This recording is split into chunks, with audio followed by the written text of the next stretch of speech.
بسم اللہ الرحمن الرحیم صلی اللہ علیہ وآلہ وسلم لائف چینجنگ 706 کے ناظرین، انشاءاللہ آج ہم سنیں گے حضرت اویس کرنی رحمۃ اللہ تعالی کے تعلق سے تذکرۃ الاولیاء باب 2 صفحہ نمبر 24 پر ہے کہ حضرت اویس کرنی رحمۃ اللہ تعالی کے حالات و مناقب مختصر۔ آپ کا تعارف، آپ جلیل القدر تابعین اور مقددائے اربعین میں سے ہوئے ہیں۔ حضور اکرم صلی اللہ علیہ وسلم نے فرمایا کرتے تھے کہ اویس احسان و مہربانی کے اعتبار سے بہترین تابعین میں سے ہے، اور جس کی توصیف خوبی سرکار دو عالم صلی اللہ علیہ وسلم فرما دے، اس کی تعریف دوسرا کوئی کیا کر سکتا ہے۔ بعض اوقات یمن کی طرف روح مبارک کر کے حضور صلی اللہ علیہ وسلم فرمایا کرتے تھے، میں یمن کی جانب سے رحمت کی ہوا آتی ہوئی پاتا ہوں۔ توصیف آپ کی، حضور اکرم صلی اللہ علیہ وسلم فرماتے ہیں کہ روز محشر 70,000 فرشتوں کے جلو یعنی کہ ساتھ میں اویس کرنی کے سبھی یعنی کہ ہم شکل جیسے ہوں گے۔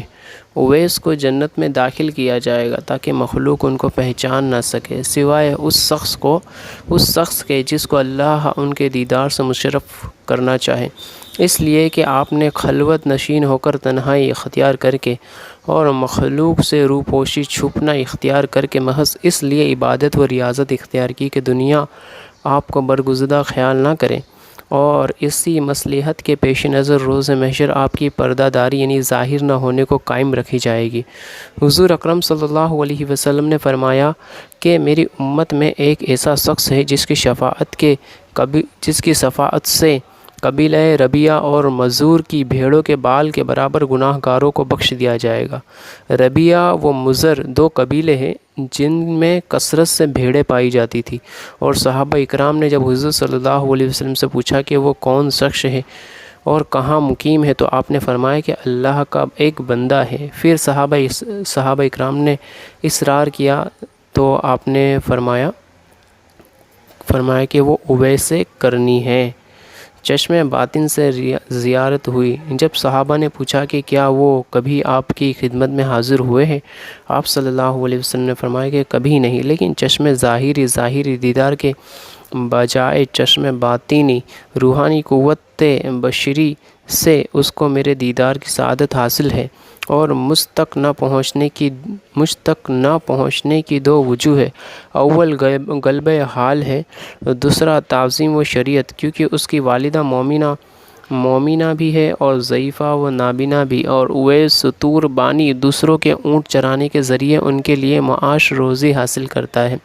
پھر جب صحابہ نے پوچھا کہ کیا ہم ان کے شرف نیاز حاصل کر سکتے ہیں، ان کی زیارت کر سکتے ہیں، تو حضور صلی اللہ علیہ وسلم نے فرمایا کہ نہیں، البتہ عمر و علی سے ان کی ملاقات ہوگی، اور ان کی شناخت پہچان یہ ہے کہ پورے جسم پر بال ہے اور ہتھیلی کے بائیں پہلو پر ایک درہم کے برابر سفید رنگ کا خوبصورت داغ ہے، لیکن وہ برس کا کوڑ کا داغ نہیں ہے بلکہ وہ نشانی ہے۔ لہٰذا جب ان سے ملاقات ہو اور میرا سلام پہنچانے کے بعد میری امت کے لیے دعا کرنے کا پیغام بھی دینا۔ پھر جب صحابہ نے عرض کیا کہ آپ کے پیراہن یعنی جبہ مبارک کا حقدار کون ہے، تو فرمایا کہ وہ اویس کرنی ہے۔ مقام تابعی اور اشتیاق صحابہ، خلافت راشدہ کے دور میں جب حضرت عمر اور حضرت علی رضی اللہ تعالیٰ عنہ کوفہ پہنچے اور اہل یمن سے ان کا پتہ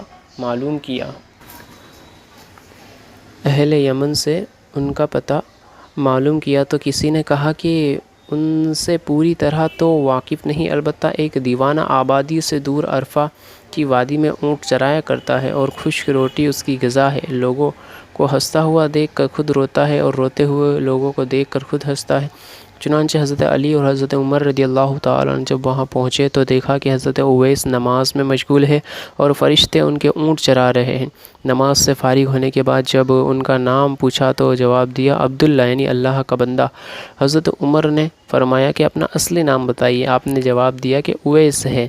پھر حضرت عمر نے فرمایا کہ آپ کا ہاتھ دکھائیے۔ انہوں نے جب ہاتھ دکھایا تو حضور صلی اللہ علیہ وسلم کے بیان کی ہوئی علامت یعنی نشانی کو دیکھ کر حضرت عمر رضی اللہ تعالیٰ عنہ نے دست بوسی کی، ہاتھ چوم لیا اور حضور صلی اللہ علیہ وسلم کا مبارک لباس پیش کرتے ہوئے سلام پہنچا کر امت محمدی کے حق میں دعا کرنے کا پیغام بھی دیا۔ یہ سن کر حضرت اویس قرنی رحمۃ اللہ تعالی نے عرض کیا کہ آپ خوب اچھی طرح دیکھ بھال فرما لیں، شاید وہ کوئی دوسرا شخص ہو جس کے متعلق حضور صلی اللہ علیہ وسلم نے نشاندہی فرمائی، یعنی کہ میں نہیں ہوں، کسی اور کے بارے میں انہوں نے کہا ہوگا، آپ اچھی طرح سے دیکھ لیجیے۔ حضرت عمر اور رضی اللہ تعالی عنہ نے فرمایا کہ جس علامت کی حضور صلی اللہ علیہ وسلم نے ہمیں نشاندہی فرمائی ہے وہ آپ میں موجود ہے۔ یہ سن کر اویس قرنی رحمۃ اللہ تعالی نے عرض کیا کہ اے عمر، تمہاری دعا مجھ سے زیادہ کارگر ثابت ہو سکتی ہے۔ آپ نے فرمایا کہ میں تو دعا کرتا ہی رہتا ہوں، البتہ آپ کو حضور صلی اللہ علیہ وسلم کی وصیت پوری کرنی چاہیے۔ وعلیکم السلام ورحمۃ اللہ۔ آپ نے فرمایا کہ میں تو دعا کرتا ہی رہتا ہوں، البتہ آپ کو حضور صلی اللہ علیہ وسلم کی وصیت پوری کرنی چاہیے۔ چنانچہ حضرت اویس رحمۃ اللہ تعالی علیہ نے حضور صلی اللہ علیہ وسلم کا لباس مبارک کچھ فاصلے پر لے جا کر اللہ تعالیٰ سے دعا کی، یا اللہ، جب تک تو میری سفارش پر امت محمدی کی مغفرت نہ کر دے گا میں سرکار صلی اللہ علیہ وسلم کا لباس ہرگز نہ پہنوں گا، کیونکہ تیرے نبی نے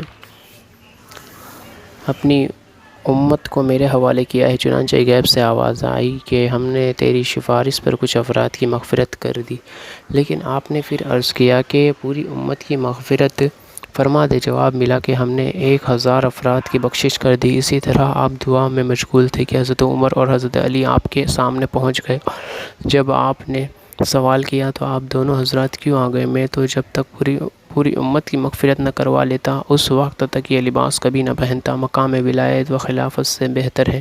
حضرت عمر نے آپ کو ایسے کمبل کے لباس میں دیکھا جس کے نیچے توانگری اور ہزاروں عالم پوشیدہ تھے۔ یہ دیکھ کر آپ کے قلب میں خلافت سے دستبرداری کی خواہش بیدار ہوئی اور فرمایا کہ کوئی ایسا شخص ہے جو روٹی کے ایک ٹکڑے کے بدلے میں مجھ سے خلافت خرید لے۔ یہ سن کر حضرت اویس نے کہا کہ کوئی بیوقوف شخص ہی خرید سکتا ہے، آپ کو تو فروخت کرنے کے بجائے اٹھا کر پھینک دینا چاہیے، پھر جس کا جی چاہے اٹھا لے گا۔ یہ کہہ کر آپ نے حضور صلی اللہ علیہ وسلم کا بھیجا ہوا لباس پہن لیا اور فرمایا کہ میری سفارش پر بنو ربیعہ اور بنو مضر کی بھیڑوں کے بالوں کے برابر اللہ تعالیٰ نے لوگوں کی مغفرت فرما دی۔ اور جب حضرت عمر رضی اللہ تعالی عنہ نے آپ سے حضور صلی اللہ علیہ وسلم کی زیارت نہ کرنے کے متعلق سوال کیا تو آپ نے ان سے پوچھا کہ اگر آپ دیدار نبی صلی اللہ علیہ وسلم سے مشرف ہوئے تو بتائیے۔ حضور صلی اللہ علیہ وسلم کی بھویں کشادہ تھیں یا گھنی، لیکن دونوں صحابہ سے جواب سے معذور رہے، یعنی کہ ان سب کی عاجزی اور انکساری ہوا کرتی تھی۔ یہ بہت ہی پیارے انداز میں ایک دوسرے سے گفتگو کیا کرتے تھے۔ اتباع نبوت، دندان مبارک کا توڑنا، اس واقعے کے تعلق سے بہت اختلاف ہیں، یعنی کہ کچھ کہتے کہ صحیح ہے اور کچھ کہتے کہ یہ غلط واقعہ ہے، لیکن پھر بھی ہم ایک بار سن لیتے ہیں، ٹھیک ہے۔ حضرت اویس رحمۃ اللہ تعالی نے کہا کہ اگر آپ نبی صلی اللہ علیہ وسلم کے احباب میں سے ہے تو یہ بتائیے کہ جنگ احد میں حضور صلی اللہ علیہ وسلم کا کون سا دانت مبارک شہید ہوا تھا، اور آپ نے اتباع نبوی میں اپنے تمام دانت کیوں نہ توڑ ڈالے؟ یہ کہہ کر آپ نے تمام ٹوٹے ہوئے دانت دکھا کر کہا کہ جب دانت مبارک شہید ہوا تو میں نے اپنا ایک دانت توڑ ڈالا، پھر خیال آیا کہ شاید کوئی دوسرا دانت شہید ہوا ہو، اسی طرح ایک ایک کر کے جب تمام دانت توڑ ڈالے اس وقت مجھے سکون نصیب ہوا۔ یہ سن کر دونوں صحابہ پر رقت طاری ہو گئی اور یہ اندازہ ہو گیا کہ پاش ادب کا حق یہی ہوتا ہے کہ وہ حضرت اویس رحمۃ اللہ تعالی دیدار نبی صلی اللہ علیہ وسلم سے مشرف نہ ہو کر لیکن اتباع رسالت کا مکمل حق ادا کر کے دنیا کو درس ادب کی سبق دیتے ہوئے رخصت ہو گئے۔ مومن کے لیے ایمان کی سلامتی ضروری ہے۔ جب حضرت عمر رضی اللہ تعالی عنہ نے اپنے لیے دعا کی درخواست کی تو آپ نے کہا کہ نماز میں تشہد کے بعد میں یہ دعا کیا کرتا ہوں، اللہم اغفر للمؤمنین والمؤمنات، اے اللہ تمام مومن و مومنات کی مغفرت فرما، اور اگر تم ایمان کے ساتھ دنیا سے رخصت ہوئے تو تمہیں خوشی حاصل ہوگی، ورنہ میری دعا بے فائدہ ہو کر رہ جائے گی۔ آپ کی وصیت ہے۔ حضرت عمر رضی اللہ تعالیٰ نے جب وصیت کرنے کے لیے فرمایا تو آپ نے کہا کہ اے عمر، اگر تم خدا شناس یعنی خدا کو پہچاننے والے ہو تو اس سے زیادہ افضل اور کوئی وصیت نہیں ہے، نہیں کہ تم خدا کے سوا کسی دوسرے کو نہ پہچانو۔ پھر پوچھا کہ اے عمر، کیا اللہ تعالیٰ تم کو پہچانتا ہے؟ آپ نے فرمایا کہ ہاں۔ حضرت اویس رحمۃ اللہ تعالیٰ نے کہا کہ بس خدا کے علاوہ تمہیں کوئی نہ پہچانے، یہی تمہارے لیے افضل ہے۔ استغنا۔ حضرت عمر استدعا یعنی درخواست کی کہ آپ کچھ دیر اسی جگہ قیام فرمائے میں آپ کے لیے کچھ لے کر آتا ہوں۔ تو آپ نے جیب سے 2 درہم نکال کر دکھاتے ہوئے کہا کہ یہ اونٹ چرانے کا معاوضہ ہے، اور اگر آپ یہ ضمانت دے کہ درہم خرچ ہونے سے پہلے میری موت نہیں آئے گی تو پھر یقیناً آپ کا جو جی چاہے عنایت فرما دے، ورنہ یہ 2 درہم میرے لیے بہت کافی ہے۔ پھر فرمایا کہ یہاں تک پہنچنے میں آپ حضرات کو جو تکلیف ہوئی اس کے لیے میں معذرت طلب کرتا ہوں، اور اب آپ دونوں واپس ہو جائیں، کیونکہ قیامت بہت قریب ہے اور میں زیادہ آخرت کی فکر میں لگا ہوا ہوں۔ پھر ان دونوں صحابہ کی واپسی کے بعد جب لوگوں کے قلوب میں حضرت اویس کی عظمت جاگوزی ہوئی اور مجمع لگنے لگا تو آپ گھبرا کر کوفہ میں چلے گئے، اور وہاں پہنچنے کے بعد بھی صرف حرم بن حیان کے علاوہ کسی دوسرے شخص نے نہیں دیکھا، کیونکہ جب سے حرم بن حیان نے آپ کی شفاعت کا واقعہ سنا تھا، زیارت کی شوق میں تلاش کرتے ہوئے کوفہ پہنچے تھے۔ اس کے بعد کے بھی بہت سارے واقعات ہیں، لیکن یہاں پہ اتنا ہی لکھا ہوا ہے، اس لیے میں نے آپ کو اتنا ہی سنایا۔ بس دعا کریں اللہ پاک حضرت اویس کے صدقے طفیل ہمارے گناہوں کو معاف فرما دے اور ہمیں نیک بنا دے، اور تمام امت مسلمہ کی پریشانیوں کو آسانیوں میں تبدیل فرما دے۔ دعا خیر میں یاد رکھیں۔ انشاءاللہ تعالیٰ کل ہم سنیں گے حضرت خواجہ امام حسن بصری رحمۃ اللہ تعالی علیہ کے تعلق سے۔ اللہ پاک ہمیں ان مقدس ہستیوں کے صدقے ہماری گناہوں کے مغفرت فرما اور ہمیں نیک بنائے۔ آمین بجاہ نبی الامین صلی اللہ علیہ وآلہ وسلم۔